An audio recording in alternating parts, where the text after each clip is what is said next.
Il a tout à fait raison. Une interférence perpétuelle, où le cinéma indirect, c'est-à-dire le présent de la narration, renvoie à un présent vivant qui est un événement quelconque en train de se faire en fonction de la caméra. Bon, qu'est-ce que je veux dire? Je veux dire que, quelle que soit l'importance de l'intrigue dans un certain cinéma, il y a toujours eu, d'une part, un hors-sujet, d'autre part, un sous-sujet,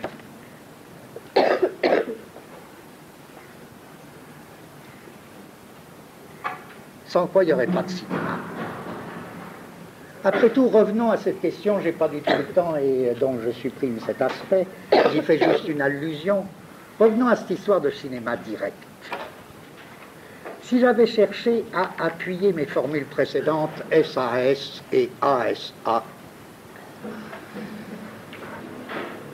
sur une étude plus particulière du documentaire, ça s'organisait tout seul, ça s'organisait même trop bien, c'est pour ça qu'on pouvait y renoncer d'avance. J'avais essayé d'expliquer que le documentaire Flaherty, c'était vraiment la grande forme SAS. Et puis, lorsque se forme l'école documentaire anglaise d'avant-guerre, on voit très bien qu'apparaît là une petite forme ASA, qui est très très intéressante. Ou cette fois, en effet, c'est une forme ASA, puisque cette fois, c'est en filmant ce qui est présenté comme les habitus, les comportements de certaines gens d'une classe sociale, que on va suggérer la situation d'un moment, ou d'une époque, ou d'un lieu. Et le documentaire Grierson est vraiment du type ASA. Ce qui est curieux, c'est l'importance de Flaherty. Là, ça confirme l'extrême mobilité des grands auteurs qui, en même temps, participent aux travaux de ce nouveau documentaire anglais avant la guerre. Mais, pour confirmer tout cet ensemble, je dis, lorsque le cinéma direct s'est réclamé, mais on va voir que c'est une idée extrêmement, extrêmement complexe, c'est pas du tout facile tout ça. Lorsque le cinéma, après la guerre, s'est réclamé donc d'une espèce de cinéma direct, se proposant de saisir l'événement en train de se faire. Je dis là, on en revient exactement où nous en sommes. Qu'est-ce que c'est que cette forme qui n'est plus ni SAS ni ASA? Bon. Là, tout le monde reconnaît, je suppose, que je suis en train de parler d'une espèce de stéréotype de lieu commun sur le cinéma actuel, à savoir la mise en question de l'intrigue. Bon, la mise en question de l'intrigue, la mise en question de l'histoire. Mais il faut bien passer par cette stéréotypie-là pour peut-être chercher à dégager quelque chose qui serait moins un stéréotype. C'est la fameuse, ou ce qu'on a appelé la dédramatisation. La dédramatisation qui signifie très précisément que le récit, mais y a-t-il encore un récit, ne va plus suivre le chemin d'une action préexistante, d'une action prévue, d'une intrigue prévue. Pourtant, il y a bien un scénario, etc., mais dans une intrigue prévue, qu'est-ce que... c'est moins le fait qu'elle soit imaginaire qu'on peut lui reprocher. Ce qu'on peut lui reprocher dans l'idée d'une intrigue, c'est pas le fait qu'elle soit imaginaire, c'est le fait qu'elle soit préexistante. C'est le fait qu'elle soit préexistante à l'opération proprement cinématographique. En effet, comment est-ce qu'on définirait une intrigue au cinéma? Je la définirais par 3 caractères qui... d'une part, une intrigue, c'est un procédé de totalisation. Totalisation d'une situation.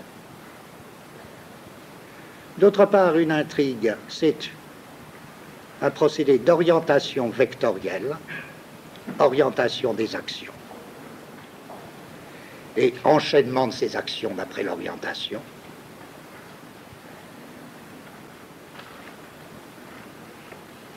Et troisièmement, c'est un processus de sélection qui groupe, qui à la fois groupe et sépare les événements et les distribue hiérarchiquement en principaux et secondaires.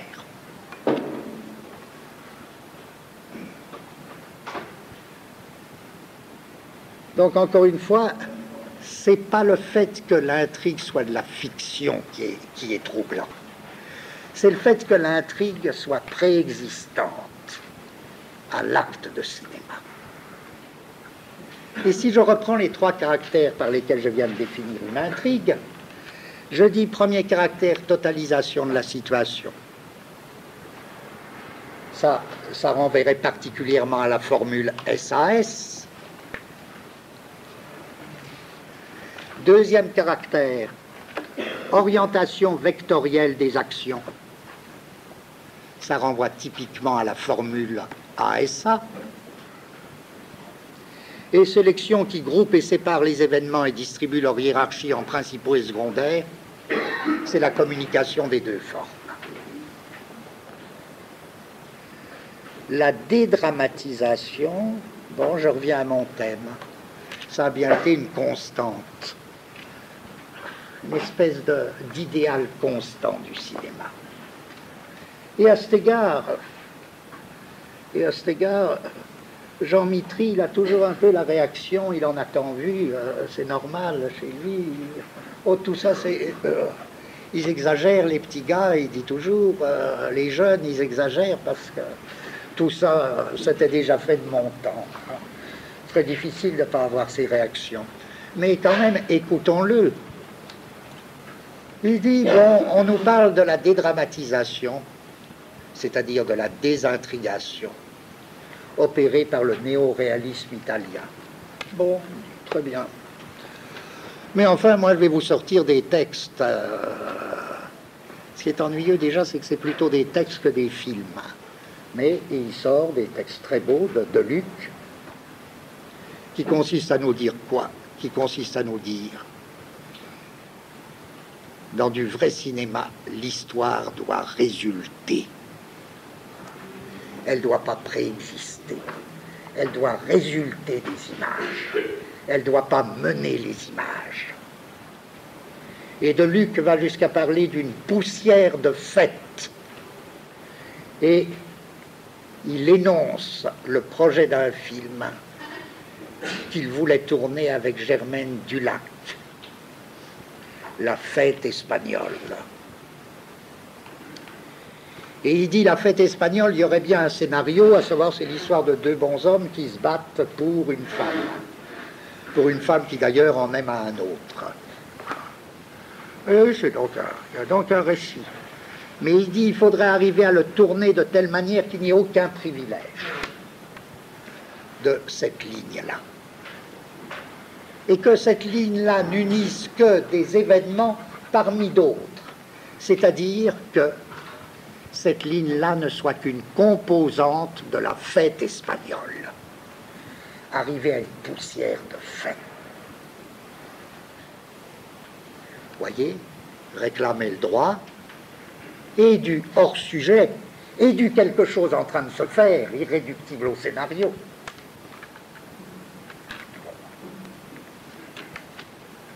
Alors, quoi?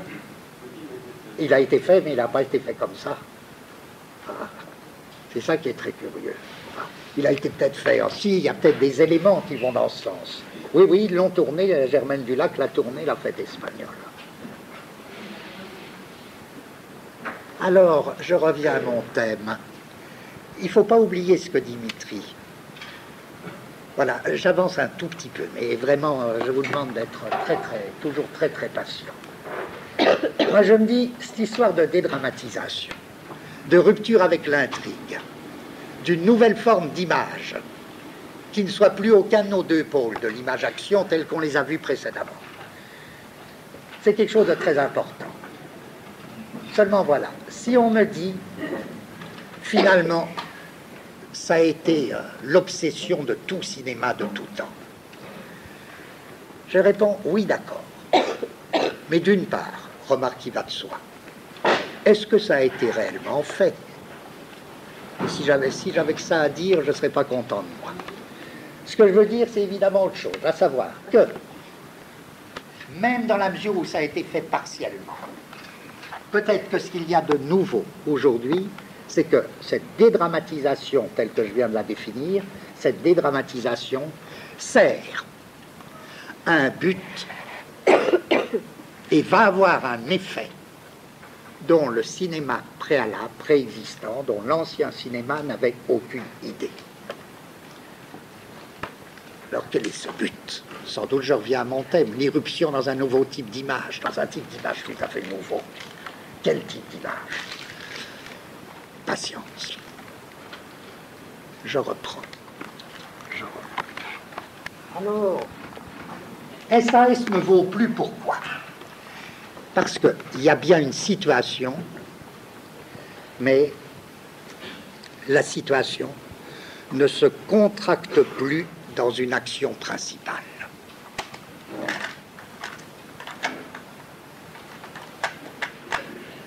L'action à la lettre, l'action ne prend plus, presque au sens de la cuisine, quand on dit que quelque chose prend.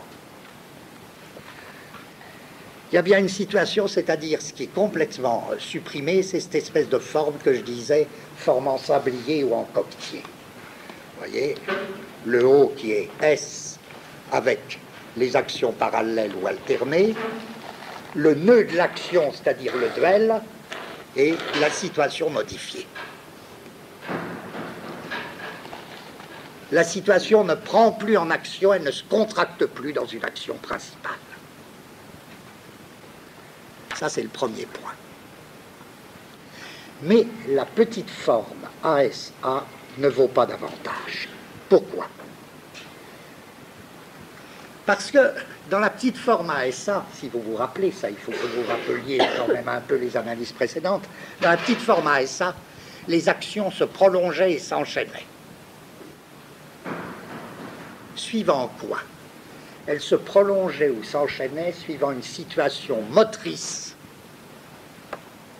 c'est-à-dire engendrant une autre action, A, S, A'. Elles s'enchaînaient suivant une situation motrice ou ce que j'appelais une ligne d'univers.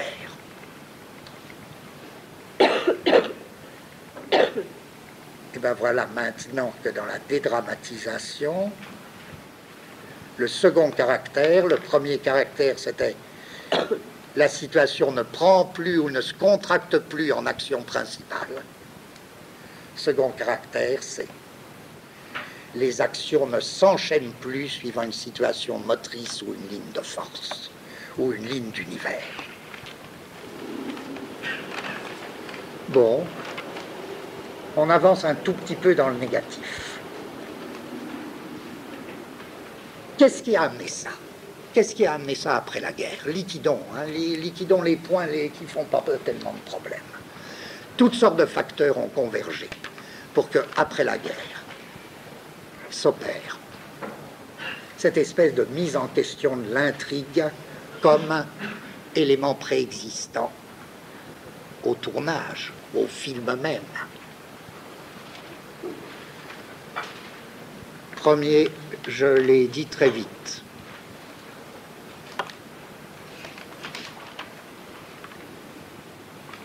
Crise d'Hollywood. En quoi ça a été très important, la crise d'Hollywood? Très important, pourquoi? Un auteur américain le dit, il me semble très bien, c'est Lumet, L-U-M-E-T. Lemaitre, il dit, vous comprenez, Hollywood, c'est exactement ce qu'on appelait une ville-compagnie. Une ville-compagnie, vous voyez ce que c'est, ça existait aussi en France, mais moindre. C'est la ville possédée par une entreprise. Et ça a toujours été considéré comme un fantastique moyen de pression du patronat. Lorsque la ville appartient à l'entreprise, par exemple Peugeot qui possède une ville ou je ne sais pas quoi, lorsque les ouvriers sont logés dans des habitations dont le propriétaire c'est le patron, etc. Il dit, réfléchissez un peu, Lemaitre il dit, j'aime bien ce texte, il dit, ben oui, Hollywood c'était exactement ça. C'est une ville compagnie, ça un peu tout ça, c'est une ville qui appartient à la production. Si bien que même du point de vue d'une appréhension de la ville, ça n'allait pas. Pourtant, il y a de grands films hollywoodiens sur la ville. Mais il dit, il y a quelque chose qu'il ne pouvait pas atteindre. Et c'est pas par hasard que Lemaitre est un des membres de ce qu'on appelle à tort ou à raison l'école de New York. Il dit, ce qui est important pour nous, quand on fait du cinéma à New York, c'est que précisément la ville n'est pas faite pour le cinéma.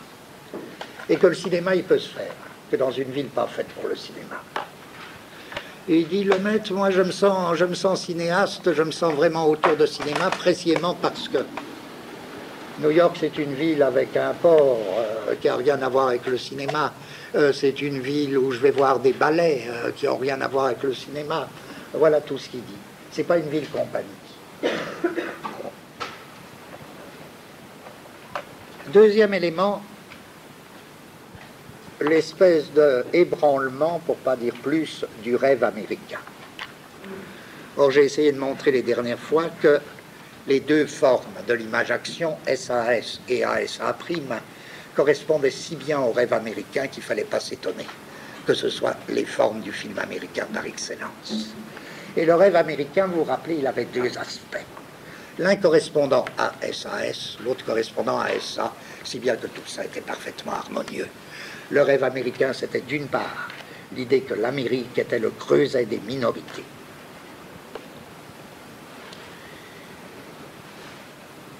À savoir, le processus vivant par lequel les minorités comme telles constituaient une seule et même nation.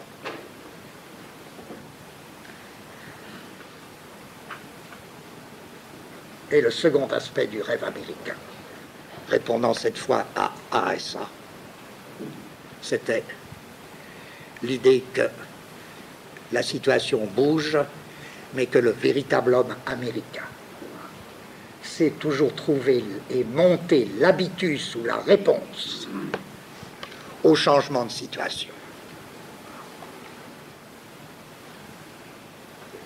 À moins d'être un perdant né. Bon. Voilà. Bon. Lorsque les minorités ont pris une conscience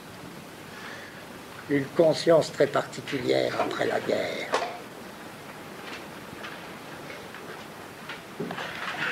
où ne pouvait plus survivre le thème du creuset fondateur d'une nation. Lorsque d'autre part le thème de le bon américain, c'est celui qui montre le comportement adéquat à la situation, quelle que soit la situation. C'est le milliardaire qui perd son milliard et puis qui redevient milliardaire, etc., etc. Tout ça est tombé, évidemment. Tout un mode de récit aussi tombait. Troisième caractère. Là, je mélange tout. L'évolution technique dans tous les domaines, à la fois dans le cinéma, du double point de vue sonore et visuel, cinémascope, synchronisation, et extérieur au cinéma, la montée des images de toutes sortes, images télé, images, enfin, toute la liste des images, qui a entraîné, aussi bien en négatif qu'en positif, une espèce de crise de l'image. Et sans doute, cette crise de l'image, ben, elle va être très, très fondamentale pour nous, puisque dans ce qui nous reste à faire, c'est ça. C'est ça qu'il va falloir analyser. Petit 4. L'évolution parallèle d'autres arts, et notamment du roman. La disparition aussi, la mise en question de l'intrigue et du récit dans le roman. Et là, les Américains étaient bien placés. Car assurément, le plus grand qui ait fait cette mise en question et le premier qui a mené et effectué cette mise en question dans un ensemble d'œuvres, c'est Dos Passos. Et Dos Passos mène cette mise en question, quoi, avant le cinéma, à mon avis. Là, c'est le cas où ça ne cesse pas, tantôt c'est l'un, tantôt c'est l'autre qui est en avance. Mais en faisant appel à des procédés de cinéma, si bien que les romans de Dos Passos, c'est célèbre, ou du moins sa grande trilogie, USA, sera entrecoupée, les chapitres seront entrecoupés parce que Dos Passos appelle actualité, d'une part, d'autre part, biographie, biographie documentaire, d'autre part enfin, œil de la caméra. On verra tout à l'heure en quoi consistait cette mise en question de l'intrigue et du récit chez Dos Passos. Dos Passos, nous l'avons connu en France, en gros le grand public. Il était connu sans doute avant d'un certain nombre de gens, d'une minorité. Mais l'arrivée de Dos Passos en France s'est faite dans l'espèce d'exaltation de la libération. Et un de ceux qui a fait connaître au grand public Dos Passos, c'est Sartre, qui vraiment l'a pris comme une espèce de modèle. Pour Sartre, Dos Passos était le plus grand romancier vivant, le plus grand romancier contemporain. Bon, il a essayé d'appliquer Dos Passos dans ses propres romans, les méthodes Dos Passos, évidemment. On ne peut pas appliquer. Mais enfin, nous, ça nous est venu relativement tard, parce que là, je précise quelque chose, parce que c'est une question de fait, mais qui nous sera bien utile plus tard. En revanche, en Italie, Dos Passos était connu depuis longtemps, depuis beaucoup plus longtemps. Pourquoi? Parce qu'un grand auteur italien, à savoir Pavese, avait traduit les Américains, et notamment avait traduit Dos Passos. Si bien que lorsque l'on assistera à d'étranges chassés-croisés entre le nouveau cinéma américain et le néo-réalisme italien, il faudra tenir compte d'une certaine, je ne dis pas que ça a été la seule, une certaine influence de Dos Passos sur le cinéma italien. Quitte à ce que le cinéma italien, lors d'une toute autre manière, exerce à son tour une influence fondamentale sur le cinéma américain moderne. Et après tout, s'il y a un film du néo-réalisme italien qui raconte ça à sa manière indirecte, c'est quoi? C'est Paisa de Rossellini. Car Paisa de Rossellini, c'est quoi? C'est une série de rencontres indépendantes, déjà avec une très forte mise en question de l'intrigue, une série de rencontres indépendantes entre un Américain et un ou une Italienne. Or, là, on y trouvera une nouvelle illustration de ce que je disais à propos de Aime le maudit de Langue. Quand on se demande quel est le vrai duel dans un film, quel est le vrai règlement de compte, il faut voir qu'il y a toujours un règlement de compte qui est extérieure au film lui-même, mais très intérieure à l'histoire du cinéma. Et que dans le duel de M. le Maudit, il y a extérieur au film et intérieur au cinéma, le duel de langue vis-à-vis de l'expressionnisme allemand, c'est-à-dire son adieu à l'expressionnisme. Et dans Paisa de Rossellini, il y a tous ces duels et toutes ces rencontres entre Américains et Italiens, mais plus profondément extérieurs au film et intérieurs à toute l'histoire du cinéma, il y a la confrontation par laquelle Rossellini pense être en mesure d'apporter un cinéma qui va rompre avec le cinéma américain d'ancienne façon. C'est le même cas pour Tudor dans les films des années 52, dans sa rupture avec la grande forme mondiale, c'est-à-dire de la trilogie Via le soleil, Rubichelli, Rebelle, c'est exactement le même cas.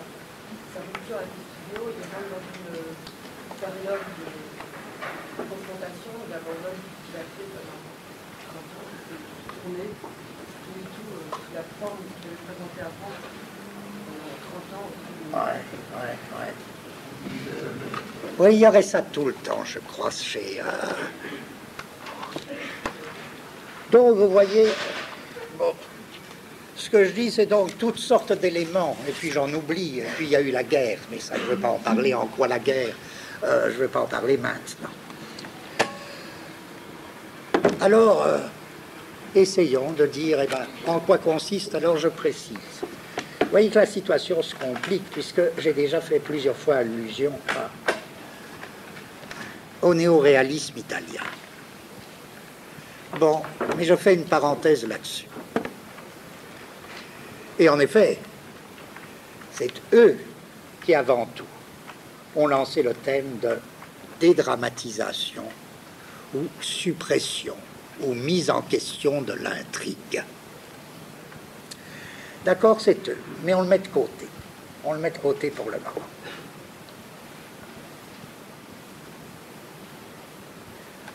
Parce que si l'on considère qu'il y a eu répercussion sur le cinéma américain, ce qu'il me faut, moi, c'est pousser, c'est faire comme si je fais, pour le moment, je fais une espèce d'impasse. J'ai une raison pour le faire, parce que je crois que le néoréalisme italien, sous certains aspects, est allé tellement loin que, précisément, il a déjà franchi, il a déjà dépassé tout ce que j'ai encore à dire. Alors, je suis bien forcé de ne pas en tenir compte pour le moment. Si bien que, même fictive, je ne m'occupe que d'une continuité dans le cinéma américain. En disant, d'accord, il y a eu influence du néoréalisme. En quoi? Bon, on ne sait pas encore, c'est pas ça qui m'intéresse. Ce qui m'intéresse, c'est comment, quelle que soit l'influence du néoréalisme sur le cinéma américain, comment ce cinéma américain récent a donc rompu avec les deux formes d'image-action. Et la rupture se faisant sur les deux thèmes suivants. Encore une fois, on tient juste. C'est ça que je veux enfiler dans une continuité fictive. La rupture se faisant en ceci, il n'y a plus de situation capable de se concentrer dans une action principale. D'autre part, il n'y a plus d'enchaînement d'actions suivant une situation motrice ou une ligne d'univers.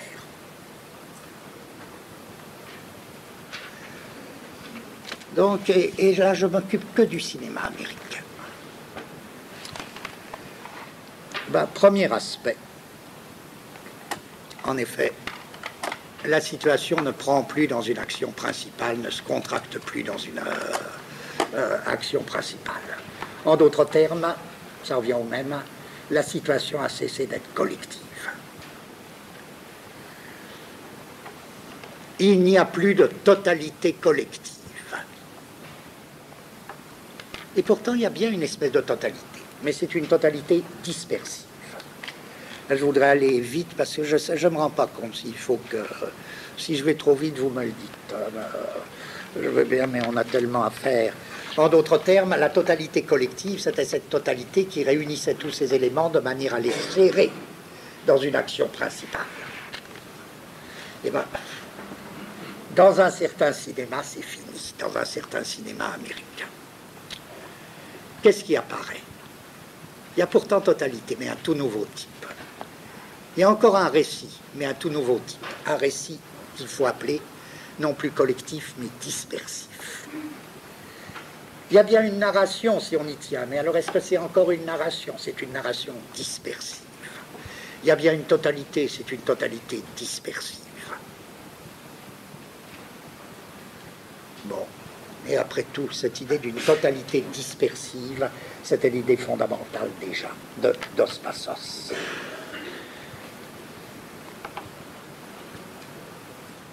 La trilogie USA comportait un premier livre,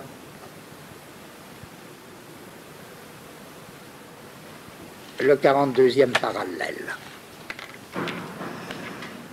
Le sujet, c'était une latitude.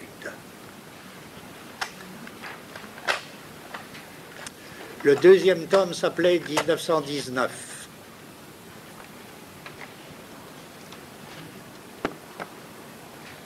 C'était un moment. Le troisième s'appelait La grosse galette. The Big Money. Bon. Et c'était fait quoi, ces romans, ce récit? En quoi c'était un récit dispersif, une totalité dispersive? C'est que, voilà, il n'y avait plus de personnage principal et il n'y avait plus de personnage secondaire. Parmi les réussites de Dos Passos, ça me paraît quelque chose de très, très... On a eu en France un équivalent, une tentative équivalente, ça a été Jules Romain, Les hommes de bonne volonté. À mon avis, ça n'a pas marché. Ça, enfin, je ne sais pas, mais enfin, peu importe. Bien, il y avait une école en France de poètes et de romanciers, à peu près contemporains de Dos Passos. Ils s'appelaient les unanimistes. Une école très très intéressante. Ils ont fait des manifestes, tout ça très intéressant. Il faudrait comparer Dos Passos et les unanimistes. Et enfin, on n'a pas le temps. Donc, qu'est-ce qui se passe? C'est des personnages multiples. Plein de personnages. Mais qui viennent en arrière-plan et puis s'effacent. Ils tiennent un chapitre, ils seront personnage principal, puis ils vont glisser à l'état de personnage secondaire dans le chapitre suivant.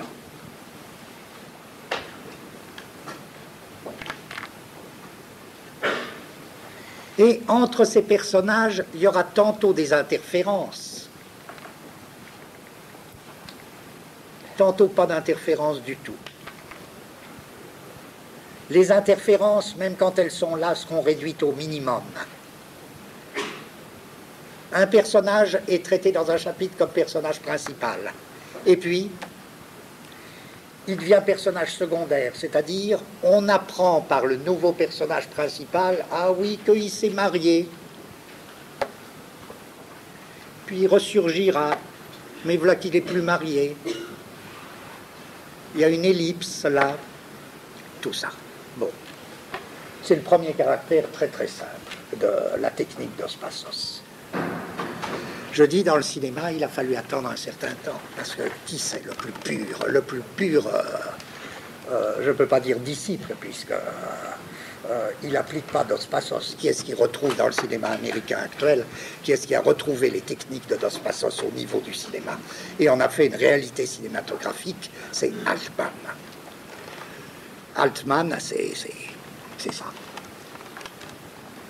C'est ça.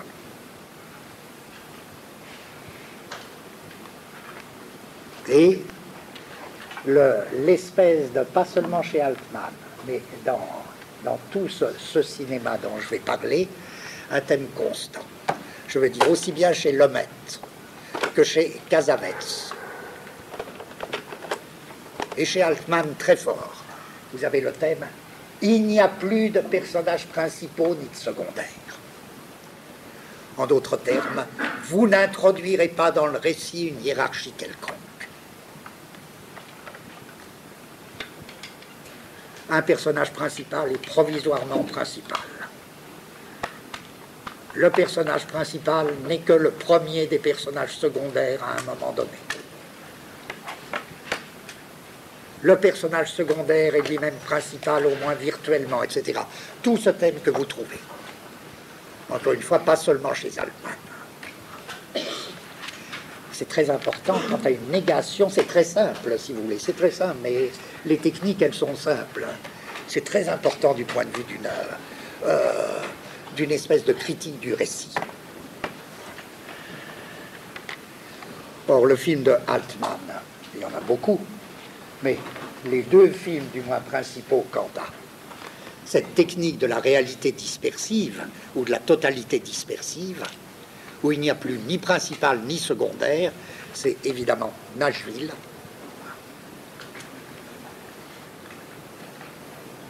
avec comme sujet une ville, et pas n'importe quelle ville, mais la ville d'une certaine musique.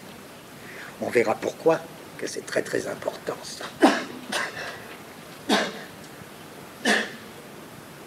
Et l'autre, plus restreint, un autre grand film de Altman, Un mariage,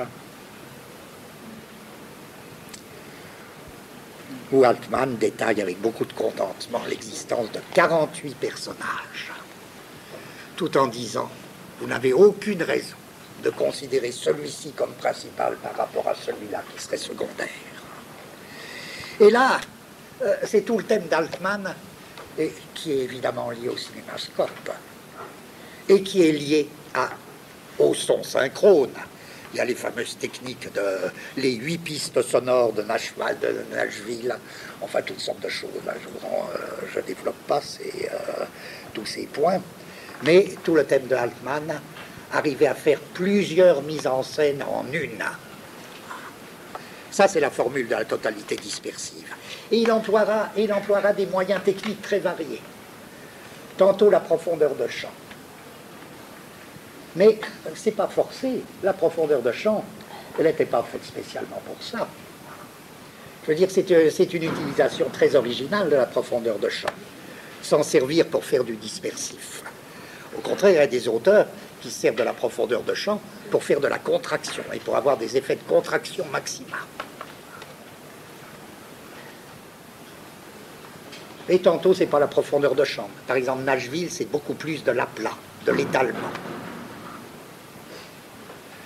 La profondeur de champ, elle apparaît très fort dans un troisième film qui est California Split. Bon, enfin. Et je dirais ça, c'est la première définition, alors, essayons de faire le concept d'une notion comme celle-ci. C'est la première détermination, il me semble, de ce qu'on peut appeler un fait divers. On va voir comment on va retrouver, il va falloir trouver toutes sortes de déterminations du fait divers. Je dirais la première détermination du fait divers, de ce qu'on appelle un fait divers, c'est que c'est un événement prélevé dans une réalité dispersive.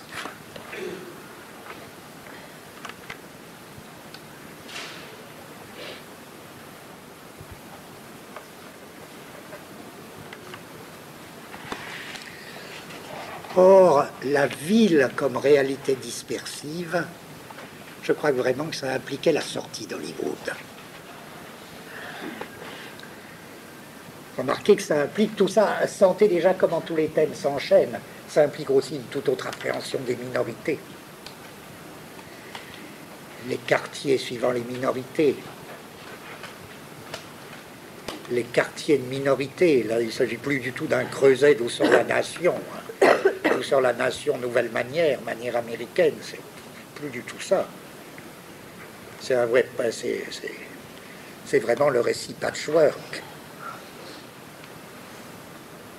Bon, voilà le premier point, il me semble. Là, je cite Altman parce que c'est celui qui me paraît être allé le plus loin, mais c'est pas le seul. Dans cette espèce de nouveau récit dispersif, Donc à la limite, on doit se dire, mais encore une fois, est-ce que c'est encore un récit? Est-ce qu'il y a encore une action? Ou bien est-ce que cette pulvérisation de l'action, cette poussière de fait, pour reprendre l'expression de Luc, ça nous amène à quoi? Je dis toujours, pour le moment, on n'arrive à le définir que négativement. Et c'est curieux, parce que vous voyez mon soupçon, c'est que peut-être les Américains n'ont pas pu s'en sortir, ou du moins pas pu s'en sortir encore. Que s'il y a ce qui est l'envers positif de ces démarches, de cet éclatement du récit, etc., il est pour nous encore à trouver. Bon, je dis deuxième caractère. Donc, vous chercherez en vain une structure SAS, puisqu'en effet, il n'y a plus d'action principale. À la lettre, la situation ne prend plus dans une action principale. Deuxième caractère de cinéma. Tandis que la ville, dans l'ancien cinéma, il y a la ville, je dis bien dans le cinéma de Hollywood, elle est très fondamentale. Mais elle est vraiment totalité collective. Si vous prenez la foule de Vidor, et la fin de la foule, l'espèce d'éclat de rire, le grand éclat de rire, dans lequel tout se fond, là, vous avez l'appréhension de la foule comme totalité collective. Dans un autre film de Vidor, d'ailleurs, il y a une scène où la même expression d'étonnement est sur le visage d'un Américain moyen, le visage d'un Noir, le visage d'un Chinois. C'est vraiment là l'idée de la ville creusée. Peut-être. Dans ce cas, c'est un grand précurseur. Le deuxième caractère, c'est cette fois-ci, on reprend dans le caractère la mise en cause directe de ASA. À savoir, non seulement il y a réalité dispersive, mais les actions ne s'enchaînent plus suivant une ligne de force, suivant une ligne d'univers.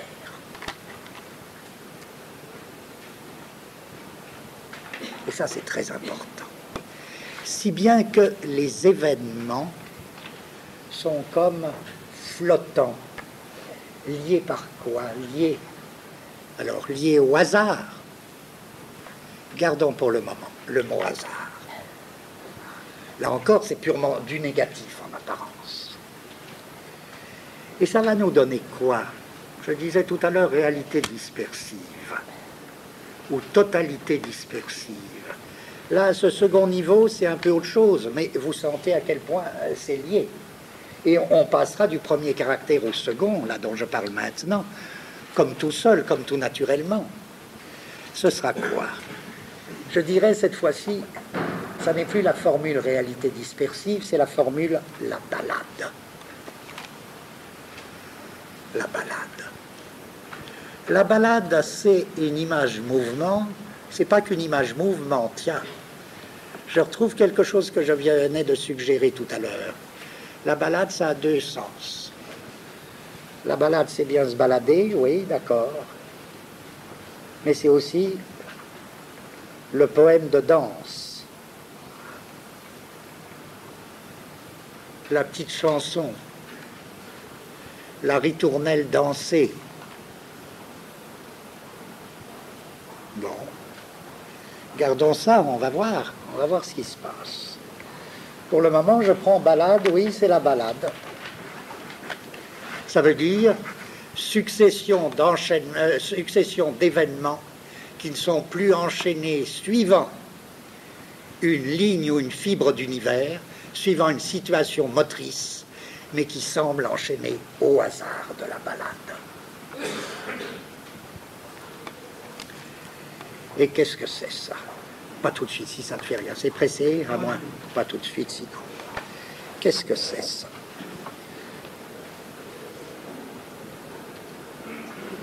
Je cite comme ça, mais chacun de vous pourrait avoir une autre liste. Bien entendu, bien plus je précise, les événements sont enchaînés comme au hasard, Ça veut dire quoi? C'est que la ballade, elle a pris un sens particulier et qu'elle ne ressemble plus à un voyage à l'allemande. Elle ne ressemble plus à un itinéraire spirituel, à un voyage sentimental ou à un voyage de formation. Non, pas du tout une formation. Les ballades de Wenders gardent encore un aspect, je veux dire, pas pour diminuer la nouveauté de Wenders, mais sa nouveauté est manifestement ailleurs. Chez Wenders, il y a bien une tradition allemande par laquelle la ballade reste en effet quelque chose d'initiatique, de formateur, Bildung. Mais là, dans le cinéma américain, la ballade, rien du tout. C'est une ballade. C'est une ballade avec succession d'enchaînements comme au hasard. Remarquez que, là aussi, je multiplie les précautions. Dans la génération beatnik, la ballade, elle est encore formatrice et initiatique. Kerouac, et Dieu sait, là il faudrait pouvoir parler de ça, mais il y a trop de choses. L'importance de Kerouac dans le cinéma. Kerouac était un improvisateur fantastique. Aussi bien au niveau du cinéma direct que chaque fois qu'il apparaissait sur un écran. C'est prodigieux. Mais chez lui, le thème de la ballade reste inséparable d'une espèce de voyage formateur, de voyage initiatique. Je parle donc d'une génération après beatnik. Fondamentale, la ballade dans la ville, la ballade urbaine, où là alors l'aspect non formateur est infiniment souligné. Et ça implique un espace qui est l'espace de la balade, et que vous pouvez trouver très réalisé de manière très différente. Et je cite, là, heureusement, je cite un film que j'ai pas vu, parce que je crois qu'il n'a pas été distribué en France, dont je parle sur fiche, mais il me passionne. C'est un film de Lumet. Lumet, École de New York. Un film de Lumet, et en effet, Lumet est célèbre. Pourquoi? Pas seulement pour ses rapports avec le théâtre et avec l'acteur studio, mais pour sa rupture avec l'acteur studio. Et pour un certain cinéma urbain. Et les espaces urbains de Lumet, c'est quoi? C'est des poutrelles, des entrepôts, un drôle d'espace, presque un espace quelconque, comme on disait là. Mais dans un des premiers Lumet, qui s'appelle Bye Bye Braverman, et qui donc, que je n'ai pas vu, l'affiche dit, l'affiche que j'ai lue, dit que c'est 4 intellectuels juifs qui traversent New York pour aller enterrer un copain. Et ça doit vous dire quelque chose, parce que on trouverait ce type de scénario, bon. Et puis, ils traversent les quartiers. Et il se passe des choses. Bon. Il se passe des choses. J'en ai pas fini avec ce court résumé, j'en ai pas fini avec Bye Bye Braverman, parce qu'il y a une scène qui me semble extraordinaire. Donc, quel soulagement de pouvoir parler d'un film sans l'avoir vu. C'est une très belle scène dont je ne pourrais parler que tout à l'heure. Donc, Bye Bye Braverman, exemple typique. Deuxième exemple, vous y pensez tous, Taxi Driver de Scorsese.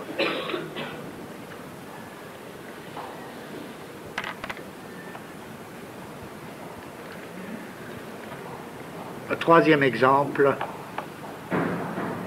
un certain nombre de films de Cassavetes. Notamment Gloria, Le bal des vauriens, La balade des sans-espoir.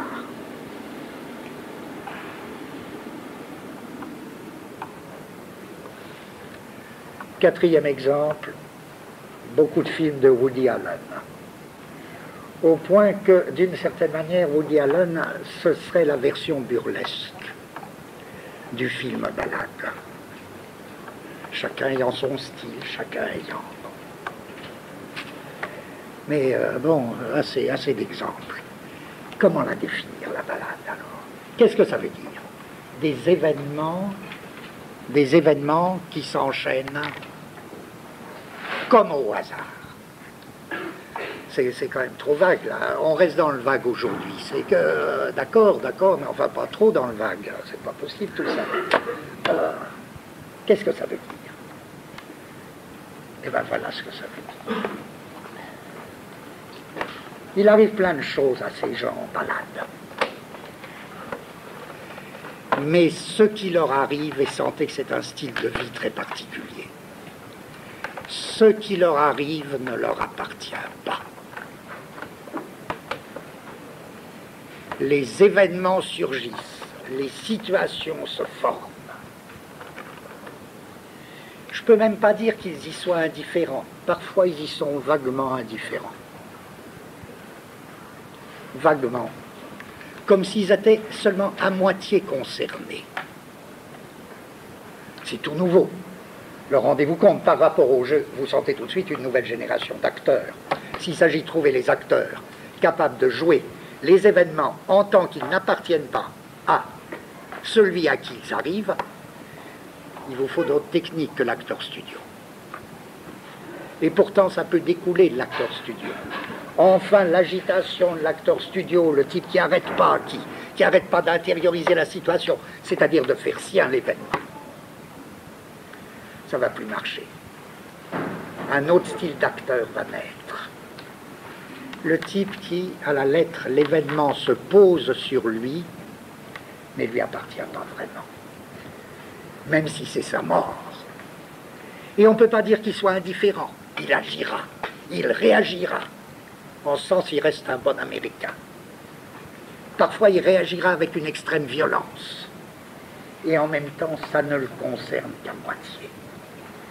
L'événement ne s'implante pas en lui-même, même si c'est sa mort, même si c'est sa souffrance. L'événement ne lui appartient pas.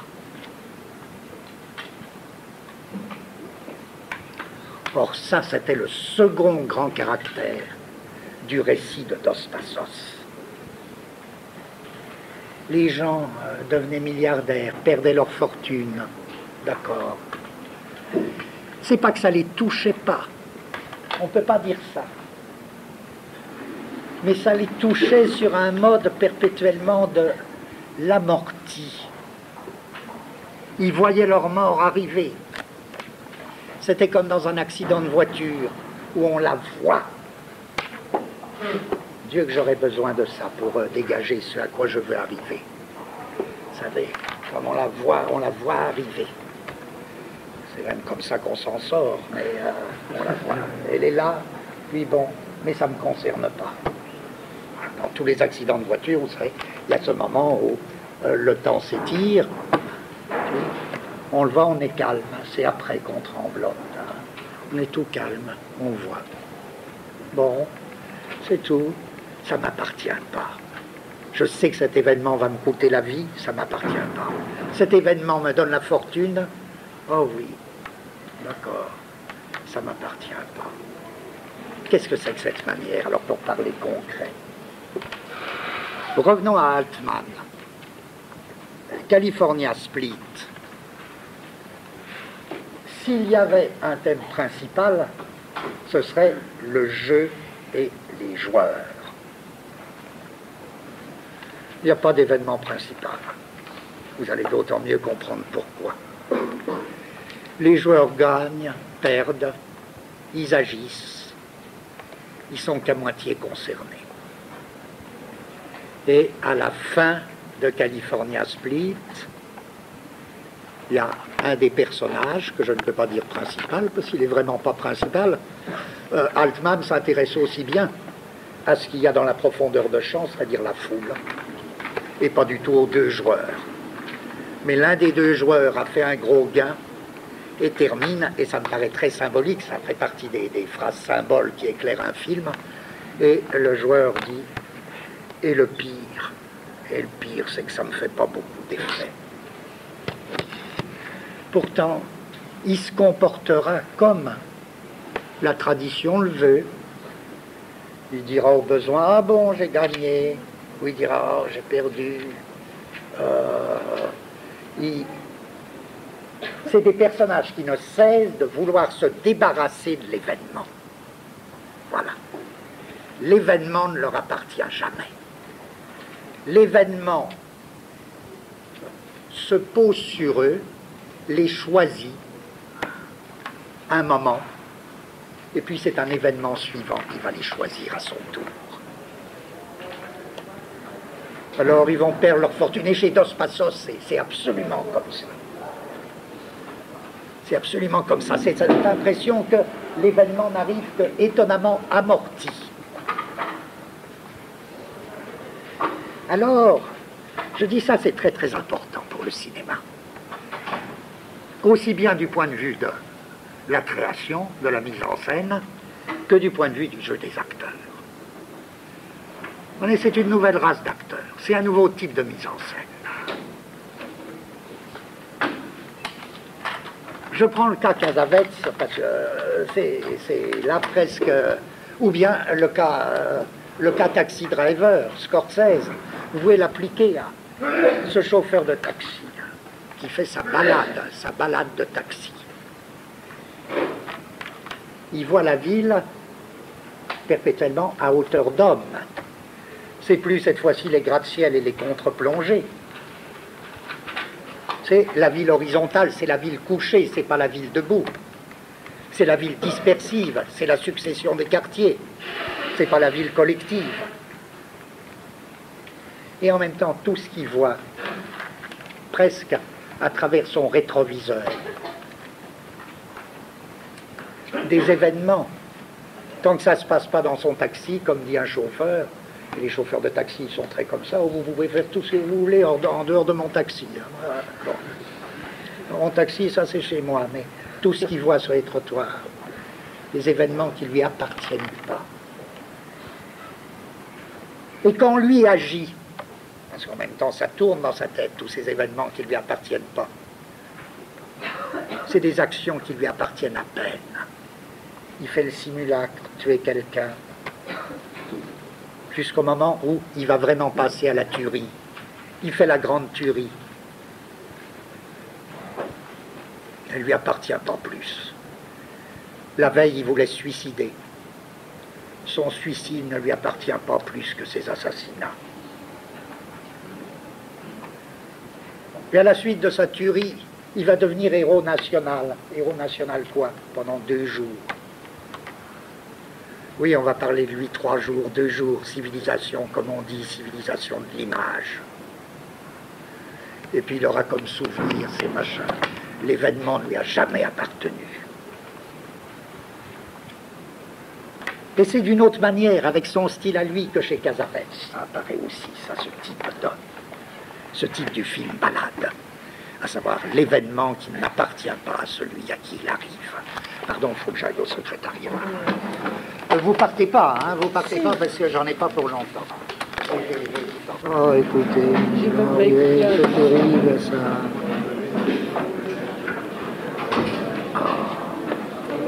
Passe-moi une cigarette, tu veux bien.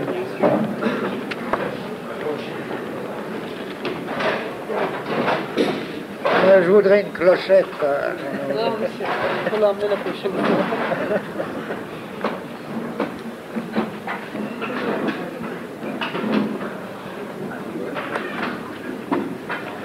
Alors, comme toujours, c'est la base de l'injustice, parce que je ne peux m'en prendre qu'à ceux qui sont là. Donc, c'est pas juste. Ça m'est égal qu'ils partent, mais comme ils vont revenir, ça m'est pas égal.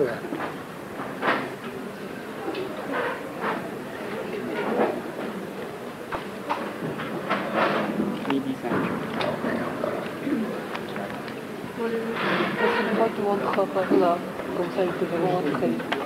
Oh, ça ne les fait pas bouger, ils prennent un petit café.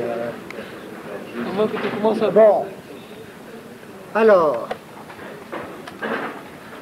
je dis, si l'on essayait de former un concept de fait divers, Moi, je crois qu'il y aurait 3 déterminations. Ce serait bien pour une dissertation de Bachot, ça ferait 3 parties, quoi. Je disais, le fait divers, c'est d'abord une série d'événements prélevés dans une réalité dispersive. C'est premier caractère. Deuxième caractère, c'est l'événement. Merci beaucoup. Oui. Deuxième caractère, c'est l'événement en train de se faire. Voilà. Et il n'y en a que 2, c'est pas gai ça. L'événement en train de se faire. Et sentez que c'est lié, et troisième caractère, l'événement qui n'appartient pas ou qui n'appartient qu'à moitié à celui à qui il arrive. Or, pourquoi ça m'intéresse? Non seulement la manière dont on passe comme naturellement d'un de ces sens à l'autre, mais pourquoi ça m'intéresse du point de vue du cinéma? Car je prends l'exemple, alors très vite, je prends l'exemple de cet auteur Cassavetes.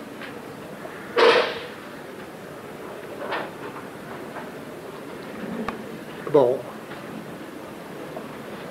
il y a bien toute une partie de son œuvre.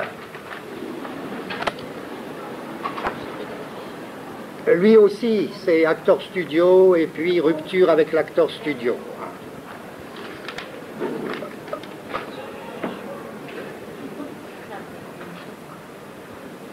Lui aussi, ça part par un certain nombre de films, dont le plus célèbre est Shadows, c'est comme ça que ça se prononce, Shadows,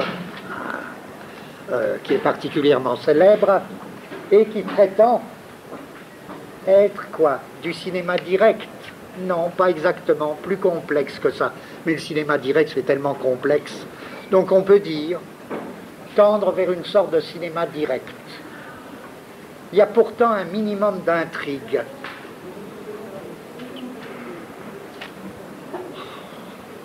Il me tue.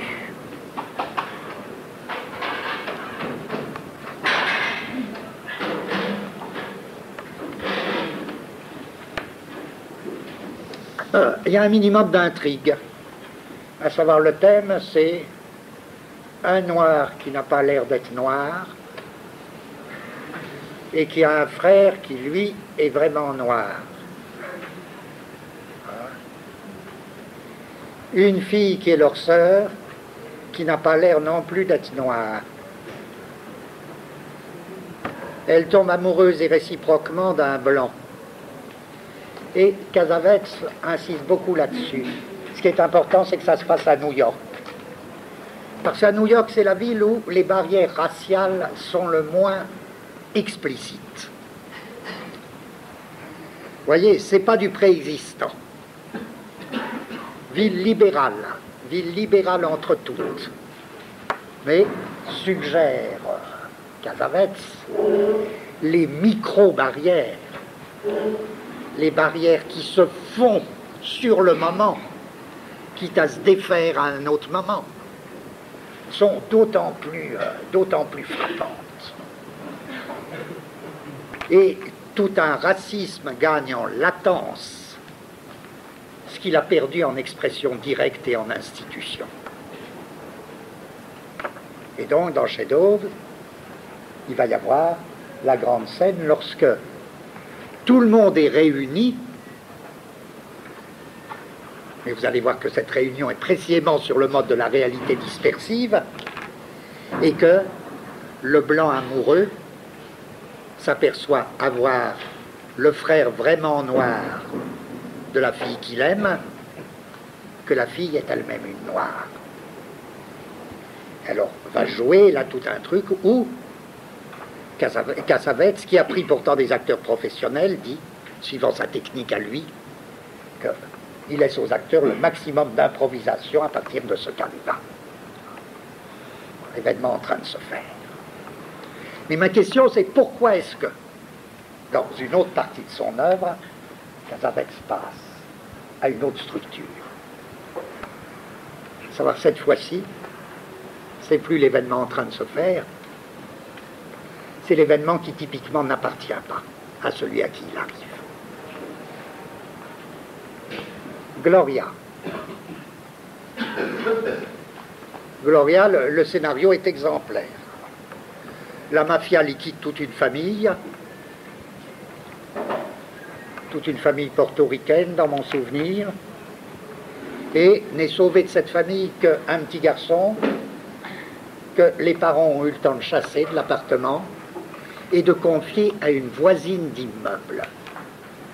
Et la voisine d'immeuble se trouve dans une situation impossible. Les petits garçons, elle n'a rien à en faire, elle n'aime pas ça. Elle n'aime pas les enfants. Et elle a ce gosse qui s'accroche à elle. Là, c'est typique. Vous comprenez, je cite cet exemple parce que l'événement ne lui appartient pas. Elle est dans une situation qui ne lui appartient pas. Ça n'appartient pas non plus au gosse. La situation ne leur appartient pas. Elle va être entraînée. Alors, des actions, c'est dire elle n'est pas du tout passive, hein, mais elle n'est qu'à moitié concernée. Et bien qu'elle soit à moitié concernée, elle va jouer du revolver. Elle va assassiner plein de gens. Et il y aura un type d'image qui, dans Gloria, m'a énormément frappé. L'image, elle est poursuivie par les gens de la mafia qui veulent liquider le petit gosse. Et donc, elle est elle-même condamnée. Elle est l'ancienne maîtresse d'un type de la mafia. Tout ça, c'est des situations, si vous voulez, qui n'ont rien perdu de leur intensité. L'acteur lui-même est très actif. Elle se balade dans la ville. Elle fait la balade, puisqu'il faut qu'elle fuit. Et puis, il y a des types d'images, alors très, très Casablanca. Elle arrive dans un petit restaurant où il n'y a personne. Et elle se fait servir. Et le temps qu'elle tourne la tête, il y a les types de la mafia qui sont à une table. Comme si l'événement était brusquement rempli. Là, l'espace était brusquement rempli par l'événement. Et elle est poussée vers, alors elle s'enfuit, etc. Et ça n'arrête pas. Mais elle n'est pas concernée. Elle sera assassinée à la fin. Pas concernée. Ou concernée à moitié. Encore une fois, je ne trouve pas d'autre formule. L'événement ne lui appartient pas. L'événement concerne sa vie, sa mort, mais ça ne lui appartient pas. Dans un autre cas, le bal des Vauriens, il y a un personnage très très étonnant. Le film commence, le bal des Vauriens, dans mon souvenir, ça commence comme ceci.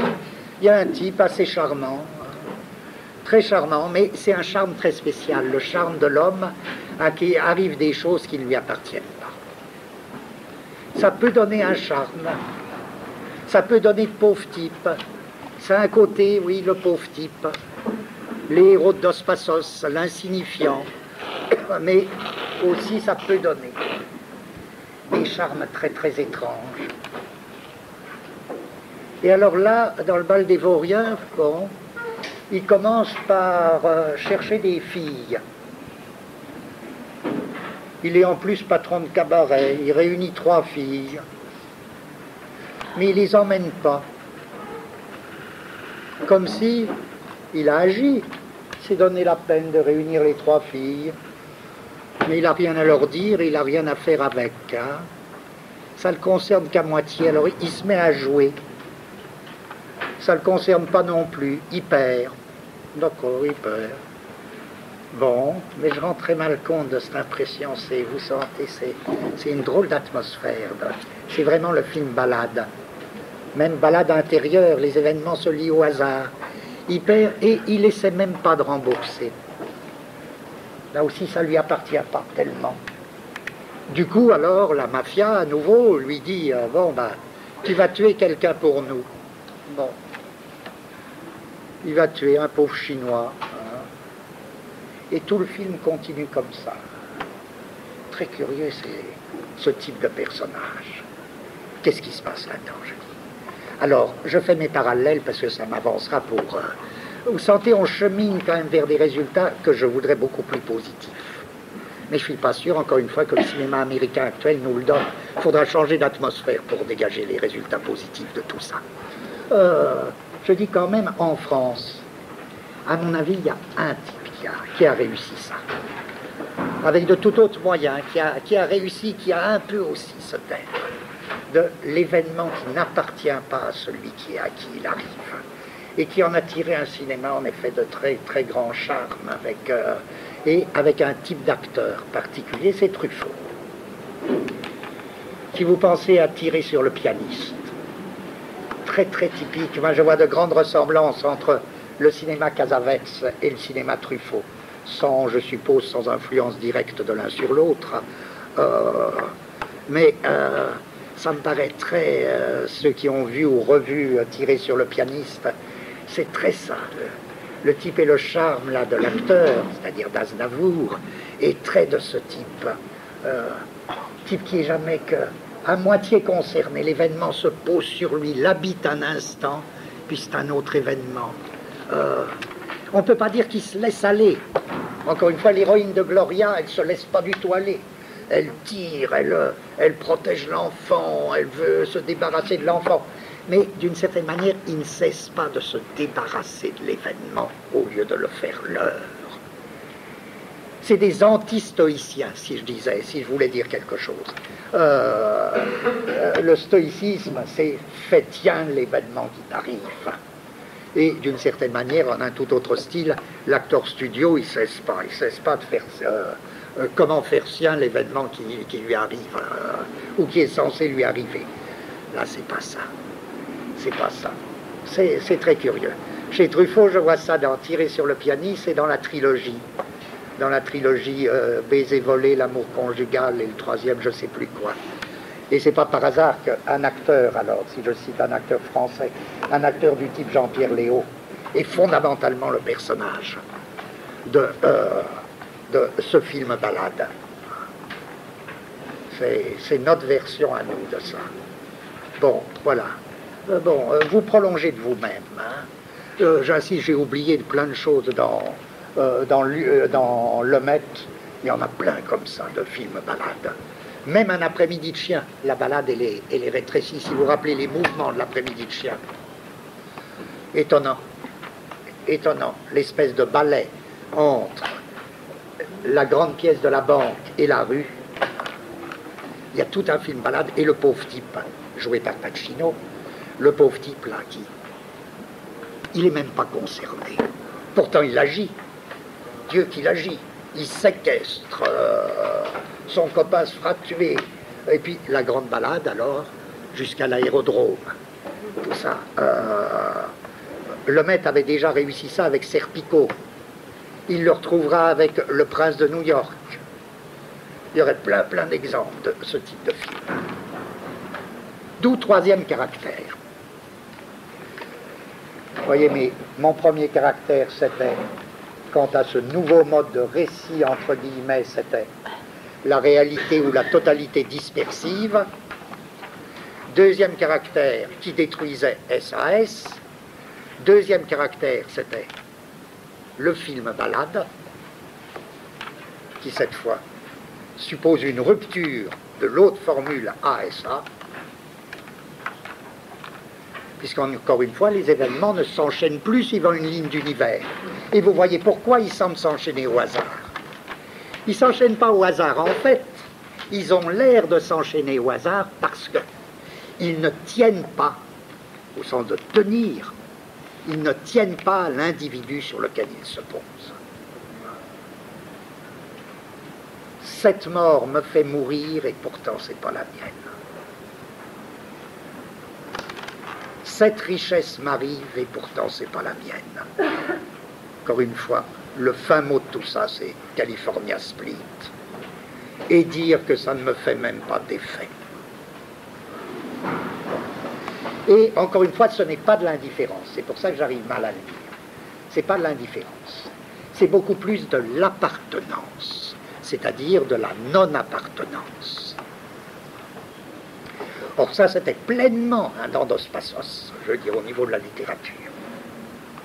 C'est pour ça que j'ai l'impression qu'il retrouve quelque chose, que c'est un des rares cas où la littérature, pas un des rares cas d'ailleurs, c'est un cas où la littérature a eu un certain nombre d'années d'avance sur le cinéma.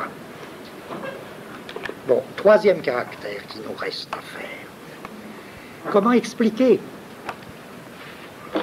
Je veux dire, il y a quand même un problème. Comment expliquer ces deux aspects, réalité dispersive et mouvement de la balade sans formation, c'est-à-dire sans appartenance? Ben là, sans doute, c'est le plus fort de Dos Passos. Car, en effet, le danger, c'est quoi? Le danger de la réalité dispersive ou du film balade, on traverse une ville avec le patchwork des quartiers, c'est quoi? C'est une espèce de dispersion qui fait que simplement on baptisera roman au singulier plusieurs romans ou plusieurs nouvelles. Dispersive ou pas, il faut bien qu'il y ait une unité, sinon ça ne vaut pas la peine. Il faut bien qu'il y ait une unité de la dispersion. Si bien c'est comme si je faisais un recueil de nouvelles. Or, la trilogie de Dos Passos n'a rien à voir avec un recueil de nouvelles. C'est un roman.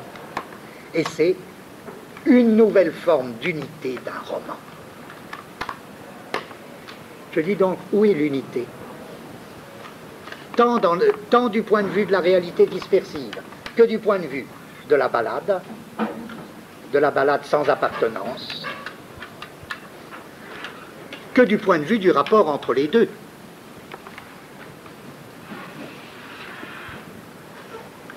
C'est là que j'en viens donc à une technique, à la technique de Dos Passos, qui consiste à insérer entre ces chapitres des actualités, des biographies, des œils de la caméra. Et pour lui, ce n'est pas la même chose.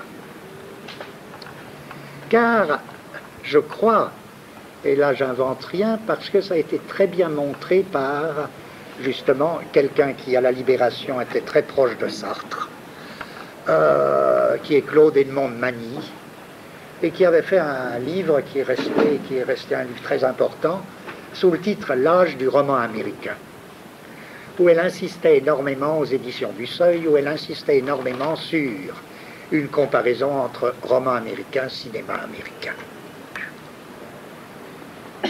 Et elle analyse très bien la fonction de ces éléments bizarres chez Dos Passos. Actualité, biographie, œil de la caméra. On va voir. Je vous lis, pour ceux qui ne connaissent pas Dos Passos, mais je pense que... Voilà, dans La Grosse Galette, la première actualité. Je lis lentement mais vite. Yankee Doodle,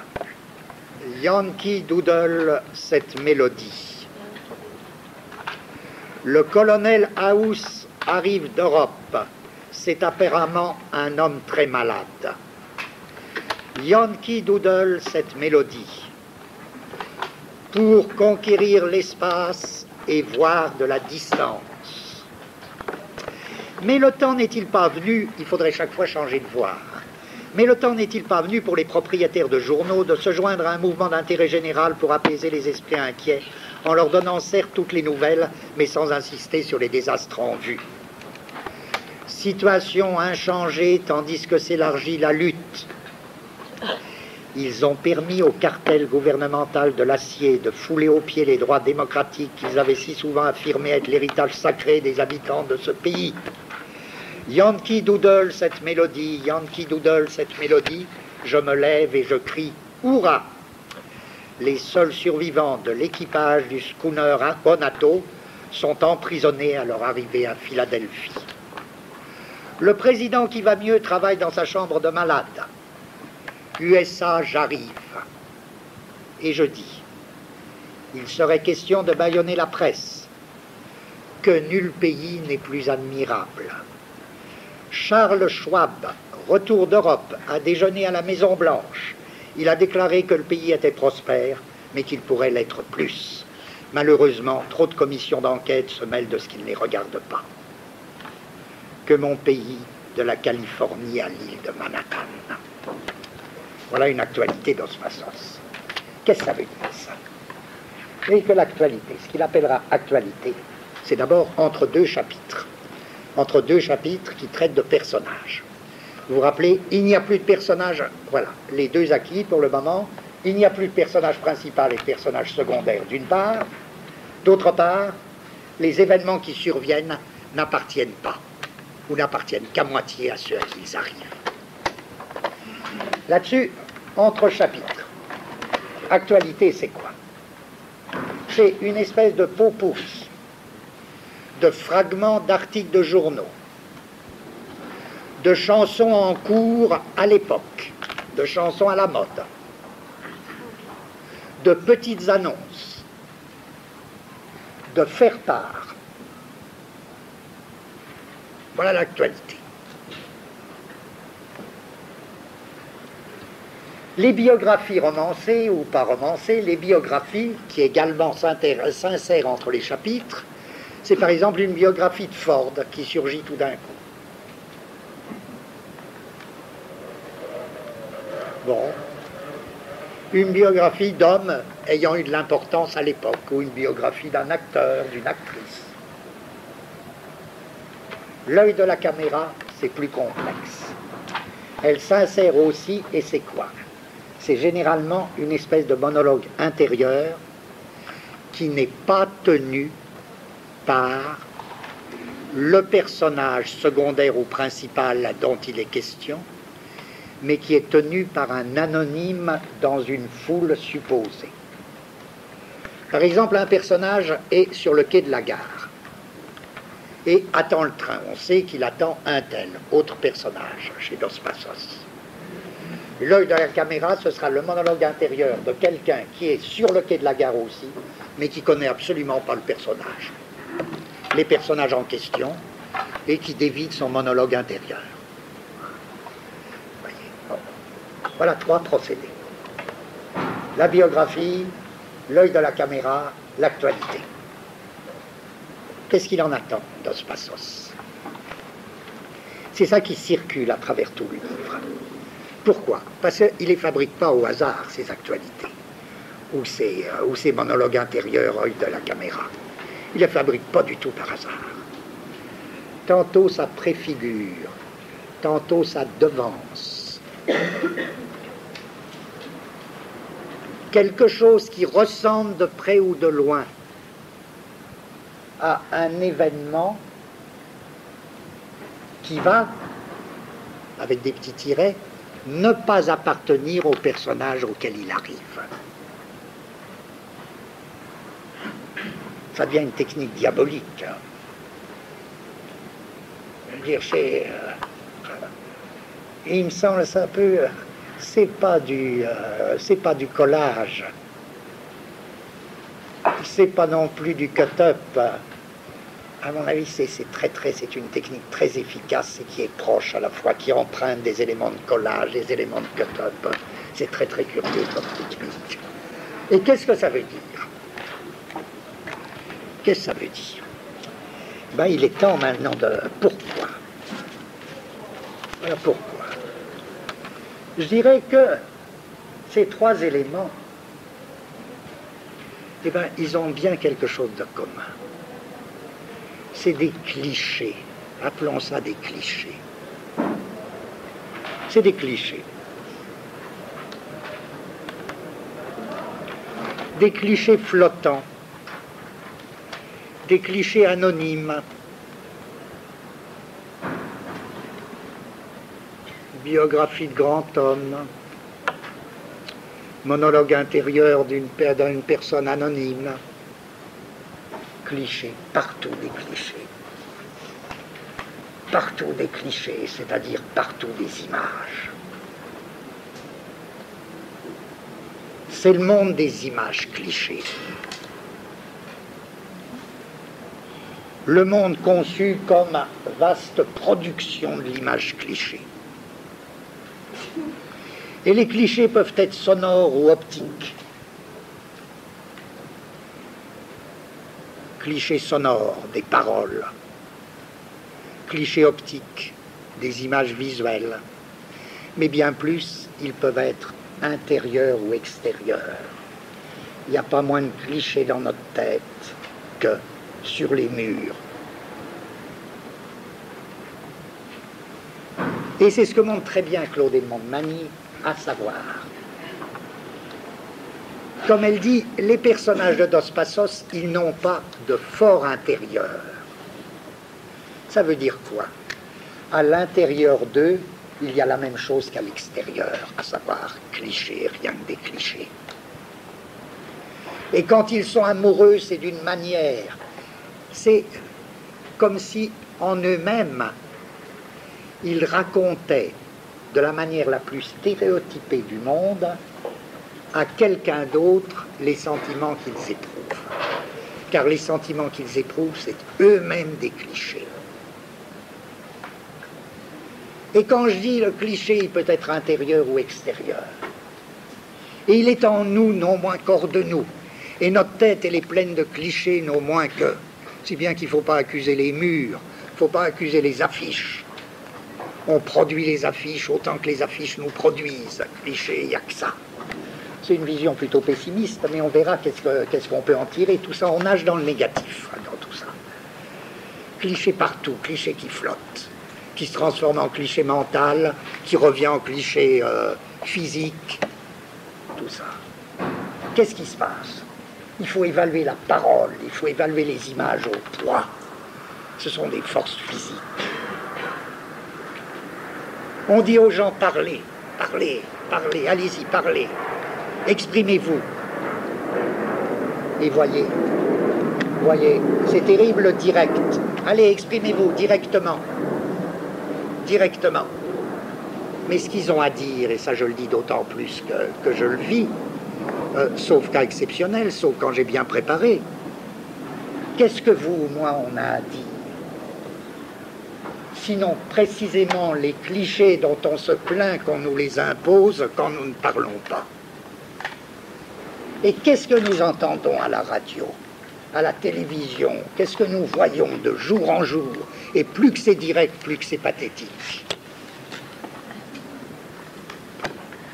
On voit des gens, quand on les convie à parler, dire exactement les clichés contre lesquels ils protestaient quand ils disaient « on m'empêche de parler ». C'est en ce sens que je disais, mais enfin, si vous pensez au nombre de situations et de forces sociales qui vous forcent à parler dans la vie, qui que vous soyez, y compris dans vos rapports d'amour, dans vos rapports les plus personnels, dis-moi un petit quelque chose. On comprend tout de suite qu'il n'est possible d'éprouver, de sentir, de voir que des clichés qui sont en nous non moins qu'ailleurs. Mais très bien, parlez, qu'est-ce que vous pensez? Qu'est-ce que vous pensez de ça? Ou bien je dis non, écoutez, non, arrêtez, c'est pas. Ou bien, je vais dire quelque chose, si je me réveille, j'aurai une honte absolue. Je vais dire exactement ce qui me faisait marrer quand c'est l'autre qui me disait que je disais au quelconque. Bon, je vais dire la même chose parce qu'il n'y a pas deux choses à dire.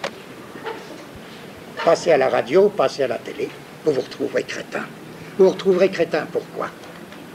Mais pour quelque chose qui nous dépasse. Il est évident que direct ou pas direct, vous ne pourrez dire que ce que vous abominez quand vous l'entendez. Et avec effroi, vous vous direz, mais c'est moi qui viens de dire ça. Si bien que la vraie tâche aujourd'hui, c'est précisément arriver à des vacuoles de silence. Arriver à vraiment rompre avec cette espèce de pression sociale, mais à tous les niveaux, qui nous force à parler, qui nous force à donner notre avis. C'est comme dans les concours. Donne ton avis, mais attention, tu gagnes si cet avis coïncide avec l'avis des autres. Parfait, c'est la fabrication du cliché et sa transformation de cliché intérieur en extérieur et d'extérieur en intérieur. C'est ça le système. Or, c'est pas d'hier en un sens, ça a pris avec un... C'est en sens qu'on peut dire, civilisation de l'image. D'accord, on est en train de préciser un peu cette notion de civilisation de l'image. C'est pas d'hier, je dis. Il y a un livre excellent sur le romantisme anglais, comment il s'appelle, de Rosenberg. Il commande Blake. Et déjà dans le romantisme anglais, et dans le romantisme allemand aussi, il y aura ça, il y a cette espèce de découverte du cliché, le monde des clichés. Et dénoncer le monde du cliché, et essayer d'en sortir. Comment? C'est ça notre tâche positive. Les Américains, je ne suis pas sûr que ce soit leur affaire exactement. Finalement, pour des raisons... mais on verra la tentative d'en sortir qui va faire précisément un nouveau cinéma. Mais c'est cette prise de conscience que l'image est fondamentalement cliché intérieur ou extérieur.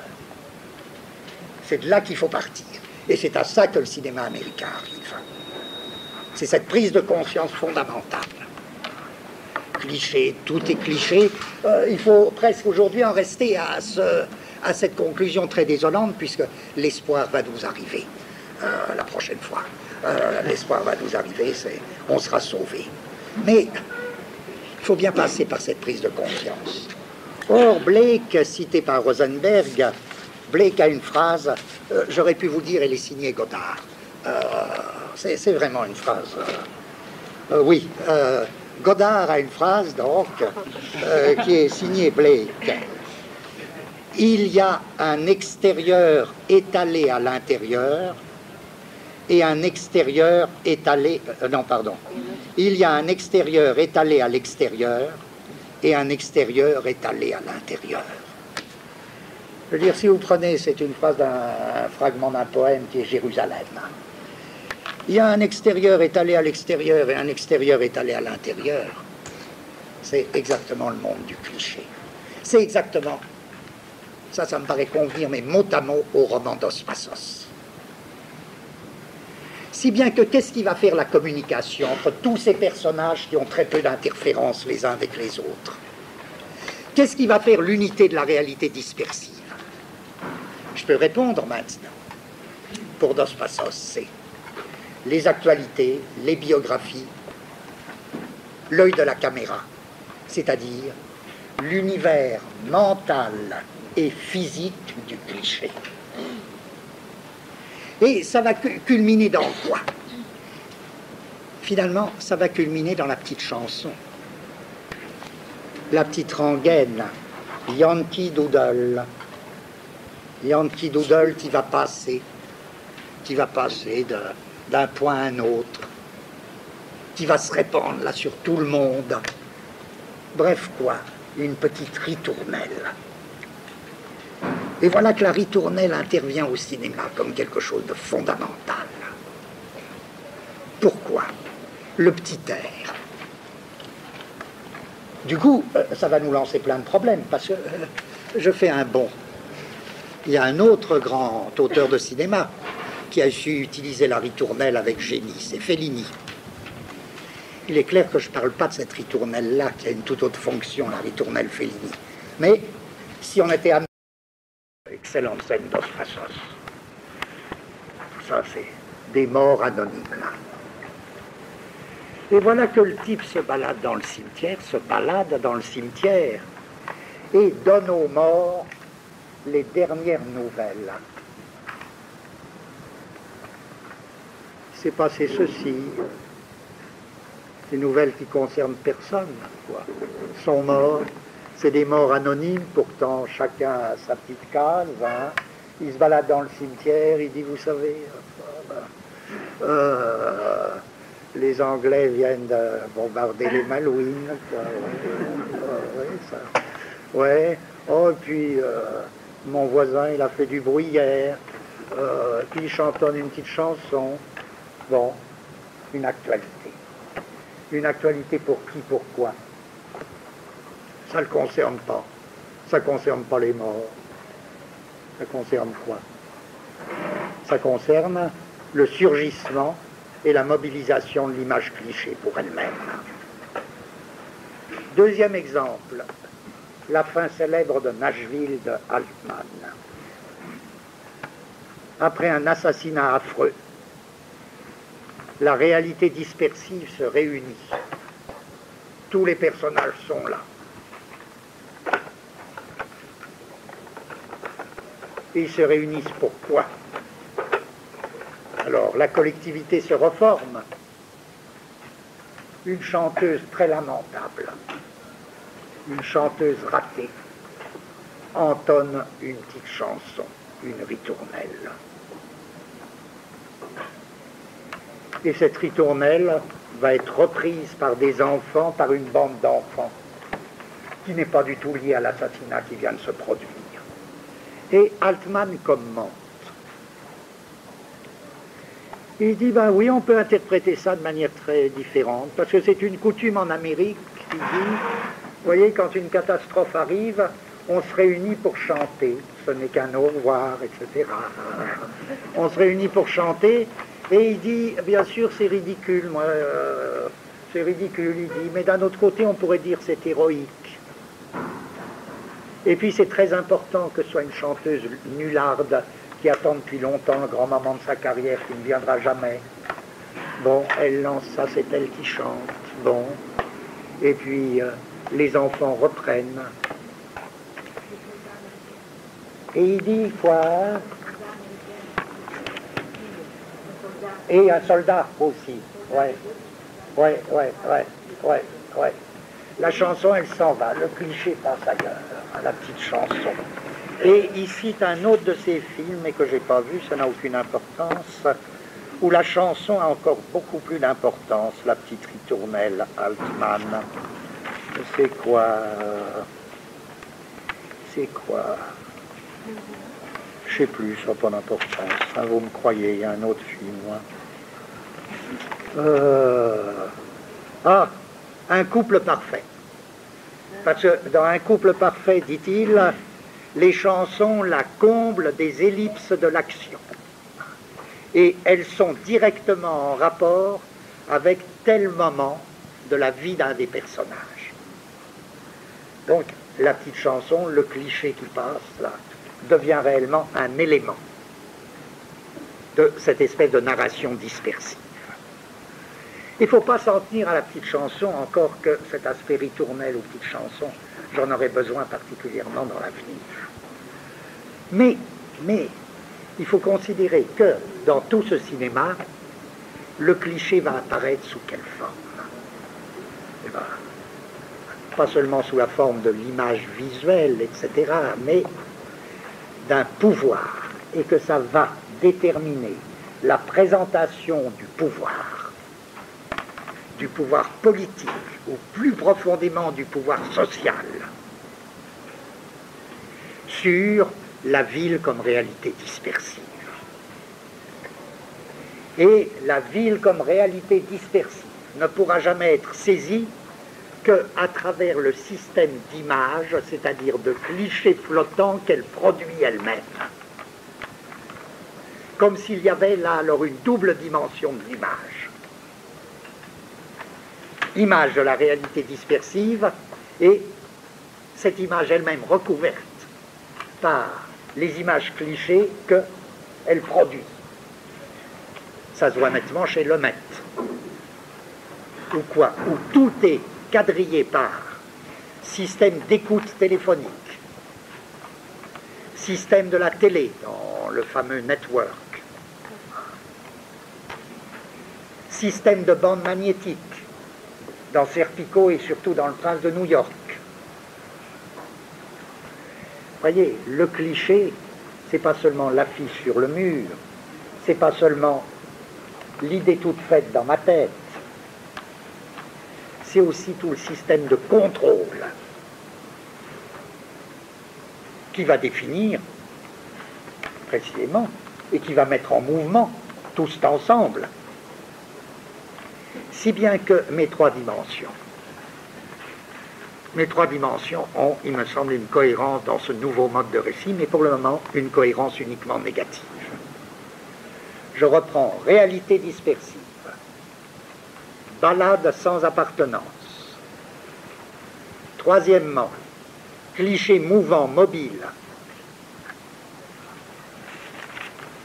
Cliché flottant.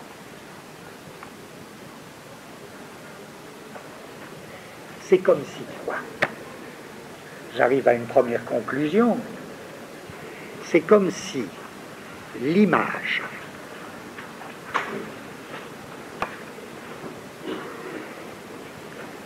C'est comme si l'image-action était à la lettre poussée à un point tel que tout se renverse.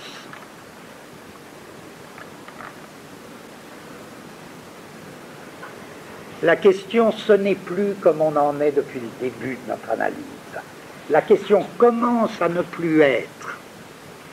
Il y a des images perceptions, il y a des images actions, il y a des images affections.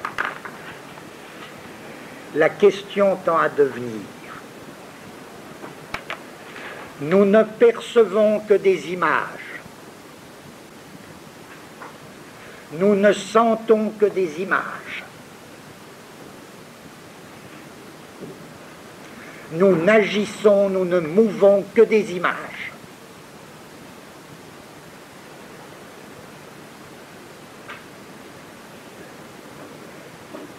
Ces images, c'est le cliché. Ce que nous voyons, c'est des images.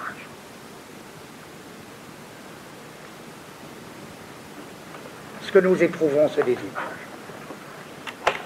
Ce que nous mettons en mouvement, c'est des images. Bon. Alors, quel va être le problème? Le problème, ça va être, bon, commençons à employer des mots qui nous sont familiers. C'est juste des images.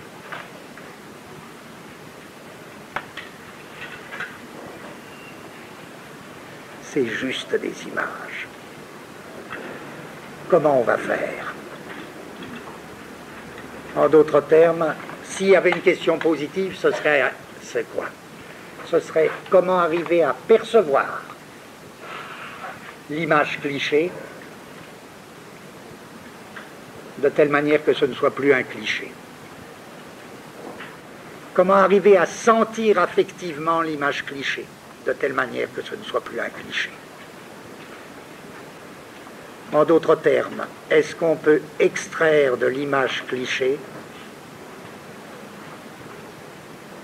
quelque chose qui ne soit plus un cliché et peut-être plus une image, ou en tout cas plus une image mouvement.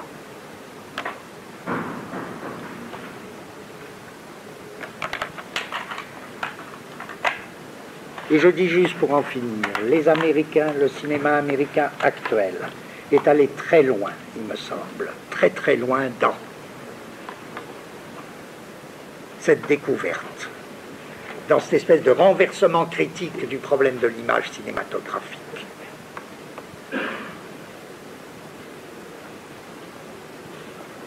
Mais pour des raisons là qu'il faudrait analyser, il me semble qu'ils en restent à une espèce de constat du monde des images. La tâche créatrice,